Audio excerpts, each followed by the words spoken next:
Tere! Minu nimi on Märt Põder ja ma kandideerin erakonna Eestimaa Rohelised nimekirjas Narvas ja Ida-Virumaal. Ma olen Piraadiliikumise liige ja miks ma kandideerin Roheliste nimekirjas on see, et Rohelised nõustusid võtma meie digiõiguste programmi oma programmi osaks. Ja miks just Rohelised on see, et Rohelised seisavad ökosüsteemide eest, keskkonna eest. Internet on ka ökosüsteem ja digikeskkond ja probleemid looduse ja internetiga on samamoodi tulenevad sellest, et riik või suurkorporatsioonid piisavalt ei taha teha selle heaks, et meil oleks hea olla, antud juhul siis digikeskkonnas.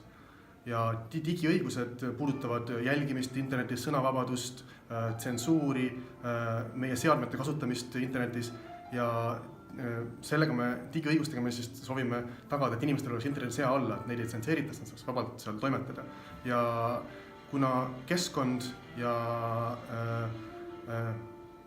siis digikeskkond on rohelistele meile mõlematele olulised, siis me soovime seal võtta tulevikku enda kätesse ja kestada oma väärtused.